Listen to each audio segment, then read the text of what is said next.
क्या संदेश देना चाहते हैं?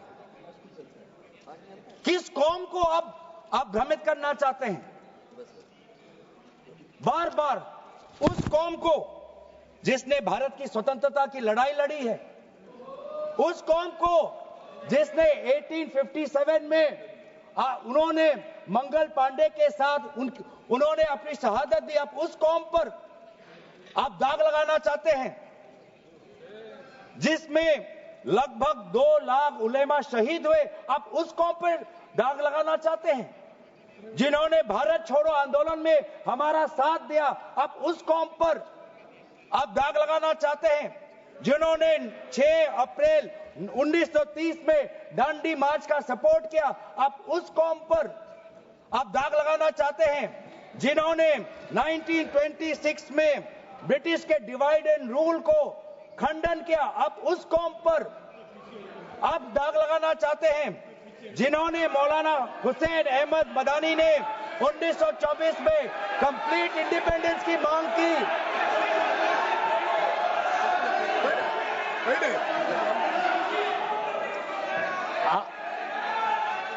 जब आप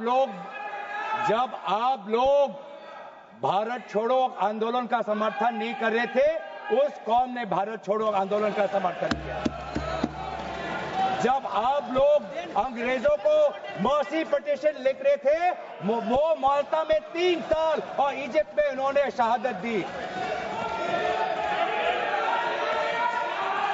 आप किस कौम पर दाग लगाना चाहते हो जिन्होंने 1924 में जिन्ना के 2 नेशन की थियरी को पूरी तरीके से नकारा, आप उस कौम पर लगा रहे हो?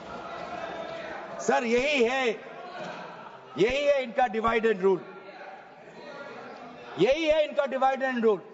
बहुत लोग पूछते हैं सर हमारा राष्ट्रवाद क्या है? सर हमारा राष्ट्रवाद, nationalism for us is being United in our shared love for our Bharat Mata and the mutual respect for her culture, language, dress, food and religion. It is the love for our national flag, the Tiringa, जिसकी सम्मान आपने नहीं की थी. It is the sacrifice of the Indian freedom movement, जिसमें आपने भाग नहीं लिया. It is our thirst for knowledge to seek excellence with limited resources, to be creative, to have the courage, to acknowledge the injustice of the past and have the wisdom to build new bridges. ये है हमारा राष्ट्रवाद और ये राष्ट्रवाद आज हमारे संविधान में उल्लेखित है. तो सर बार बार ये सरकार कहती है ये माइनॉरिटीज के पक्ष में है, लेकिन जब अमेरिका से माइनॉरिटी कमीशन का रिपोर्ट आता है कि माइनॉरिटीज के साथ नाइंसाफी होती है तो इनको दुख होता है. जब यूएस का रिलीजियस कमीशन का रिपोर्ट आता है तब इनको दुख होता है. सर बार बार ये जो ऑप्टिक्स की बात कर रहे हैं, ये क्लॉज 42 सेक्शन 108A इन्होंने डिलीट कर दिया है. ये कहते हैं कि कैसे ओवरराइडिंग प्रिंसिपल कैसे आ सकता है. मंत्री महोदय को ओवरराइडिंग प्रिंसिपल से आपत्ति है. पहले सबके लिए सेक्शन 108 क्या है पढ़ लेते हैं. आपके लिए भी है, हम तो जेपीसी में थे.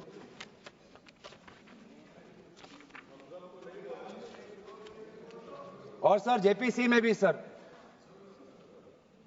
दुख की बात करनी पड़ेगी सर कि जेपीसी में ये कहते हैं कि सबका इन्होंने राय सुना, लेकिन आपको भी पता है विपक्ष के द्वारा एक भी संशोधन को इन्होंने स्वीकार नहीं किया. ये किस प्रकार का? हमने भी बहुत से जेपीसी देखे हैं सर, ऐसा जेपीसी नहीं देखा जहां पर क्लॉज बाय क्लॉज डिस्कशन भी नहीं हुआ सर. पूरी तरीके से वोटिंग हो गई. एक मिनट माननीय सदस्य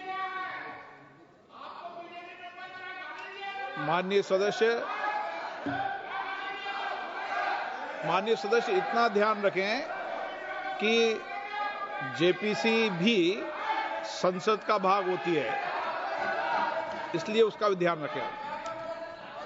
सर इन्होंने जेपीसी की बात की. अगर इन्होंने ये नहीं करते कि जेपीसी में बहुत विस्तार रूप से चर्चा हुआ तो मैं भी नहीं करता. इन्होंने उल्लेख किया, इसलिए मैं करना चाहता हूं.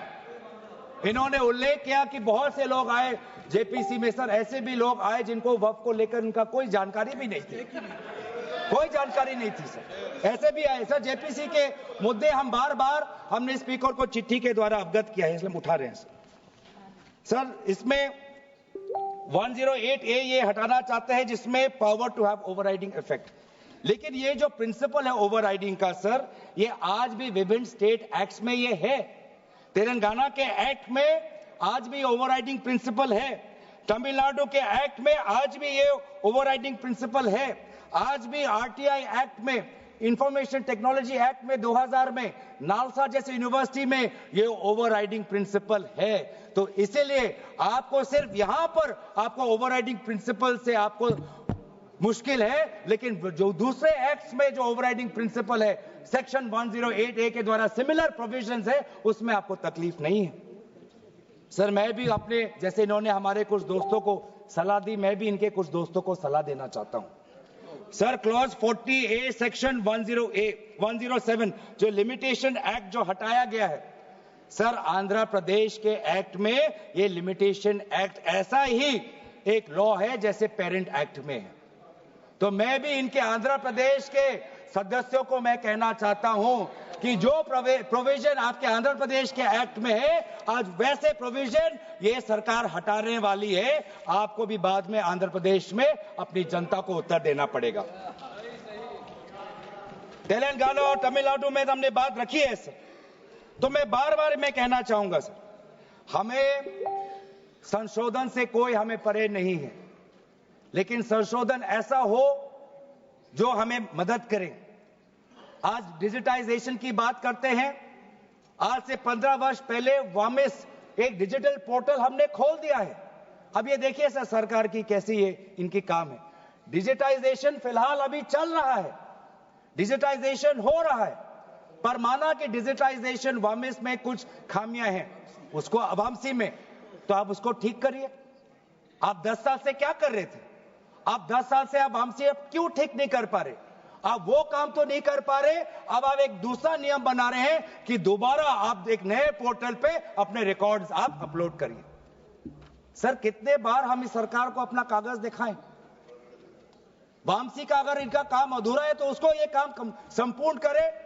अब लेकिन नहीं, इनका काम उद्देश्य यही है कि देश में मसला और बढ़े, और इसलिए आज इस बिल के विरोध में है। ये बिल हमारे देश की अखंडता, ये बिल हमारे संवैधानिक मूल्य, ये देश हमारे अल्पसंख्यकों की सम्मान, ये देश हमारे अमन, शांति और सदन और जेपीसी में जिस प्रकार से विचार होना चाहिए था उस सब के विरोध में है। और इसलिए आज पूरा इंडिया अलायंस आज इस बिल के विपक्ष में खड़ा हुआ है। और यही बात कहते हुए मैं अपनी वाणी को समाप्त देता हूं। धन्यवाद, शुक्रिया।